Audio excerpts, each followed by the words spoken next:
Welcome back to the channel, everybody, on this crazy Thursday. The weather's been up and down. Anyway, we got some sun here in Switzerland. That is where I'm living. Now it's all gray. Expect some rain tonight. The farmers are going crazy. I guess they don't know if they need to cut their grass or they need to put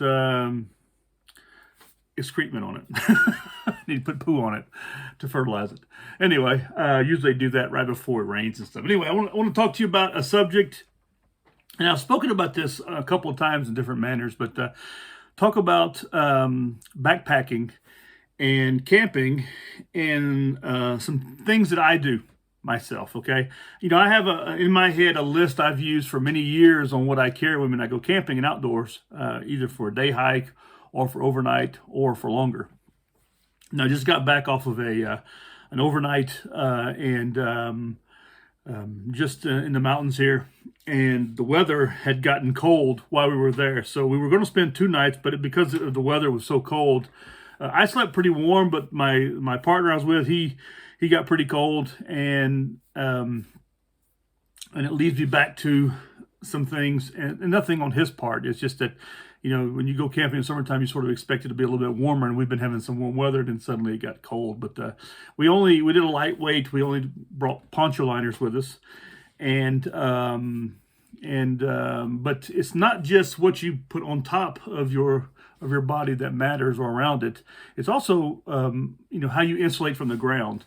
And I used a double method. I used a Thinsulate. Is it Thinsulate? Thinsulate. Oh, yeah, I think it's a Thinsulate a mat, a foldable, a roll-out mat. I use that, and then I use an air mattress, a lightweight air mattress, and I slept very comfortable. Okay, and I just laid right on top of it. I stayed dressed. I just pulled my shoes off, loosened my belt up, make sure my pockets were empty, and I just laid on that, and I slept pretty comfortable.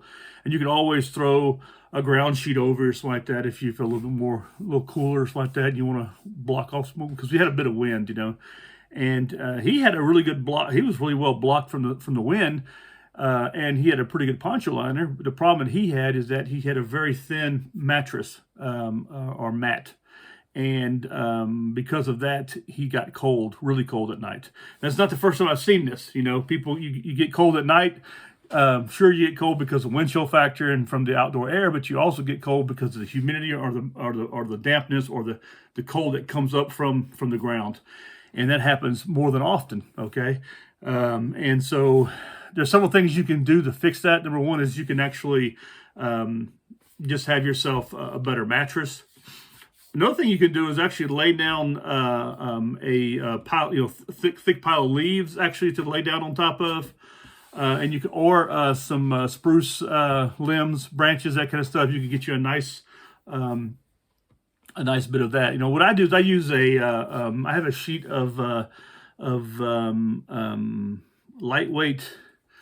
I don't know what the name, just Tyvek material. I have it's a more than 2 meters long, and it's a good 1.5 meters wide, I would say. And I use that as a ground sheet for the beginning, and then over that I throw my mattresses and that kind of stuff.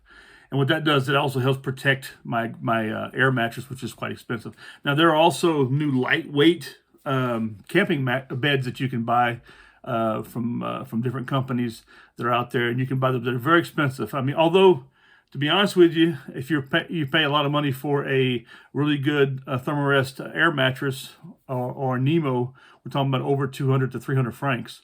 And you can buy this little camping beds. Actually, they're quite good. They fold up very compact. They're less than a kilo, so they're not too bad. And it gets you about this far off the ground. A good 6 inches to more off the ground. And you can sleep on that. But remember, there's going to be a circulation of air under that also. So you still need to probably put an air mattress on unless you're in a really hot weather or something like that. Yeah, so I mean, but what I always recommend is that when you pack up that kind of stuff and you do your thing, is that I have 2 cats that are running around here acting crazy.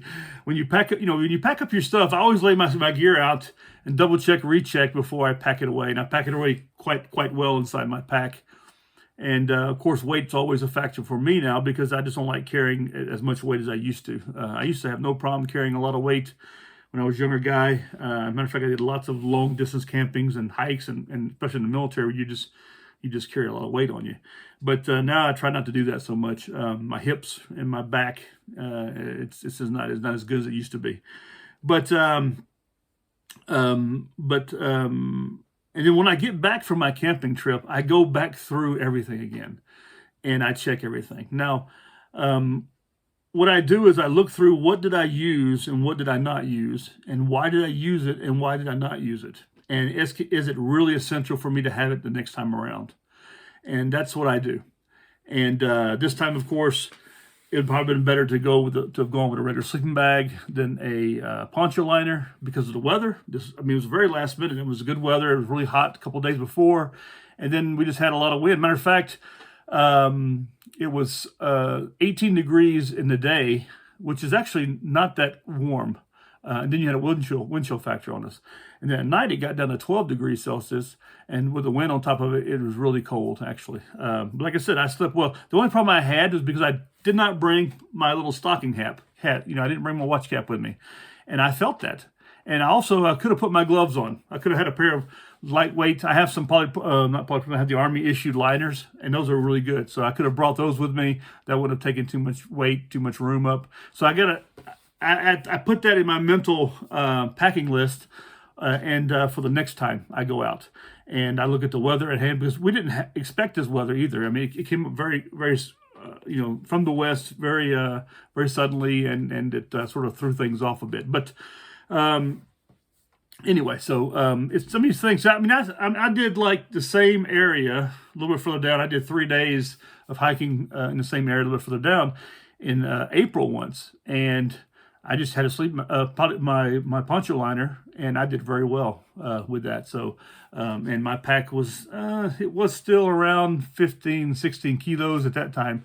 This time was a lot less, although we did carry a bit more water with us this time, because it's not always finding water up on the Jura we were at, and so it worked out. It worked out fine, and we also brought heavier regular food with us. We didn't bring any hiking food with us. And so, because we wanted to test out some bushcrafting techniques and with grilling, and I have a really good, it's called the Swiss, it's a cooker. It's basically a little wooden stove that you put firewood in, you build a fire up and you can put your stuff. But I brought in with me charcoal, actually. So, and so that made a big difference because it's a much better method. But we did that. We tested a few items out too. We're always testing gear out, because although that we enjoy hiking and camping and stuff, it's also a bit of a test to make sure that if something was to happen and you need to bug out a little bit, you know what to carry with you.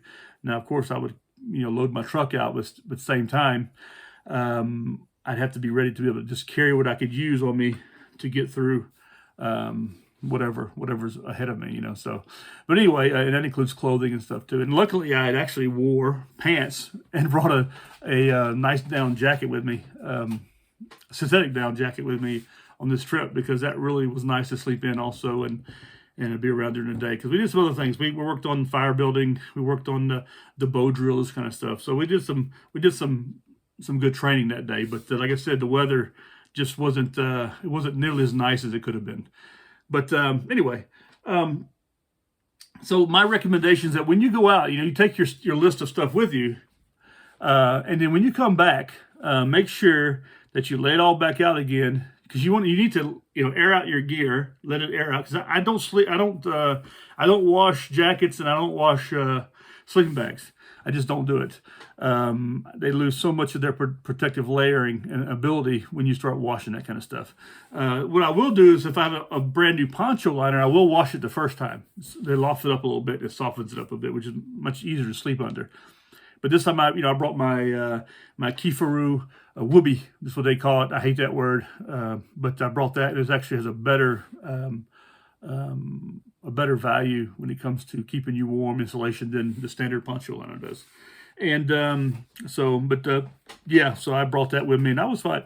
Weather-wise, I was pretty good. I was ready for whatever, but I didn't expect it to get down that quick, that cold. So it would have been better to have brought my sleeping bag with me. Even my summer sleeping bag would have been better. And my summer sleeping bag that I use, I have several of them, but the one I use primarily because of the volume, the size of it, I like the size of it, is the U.S. Army warm weather bag, part of the ECWC sleeping bag system. Anyway, that's what I wanted to come across to you, bring to you.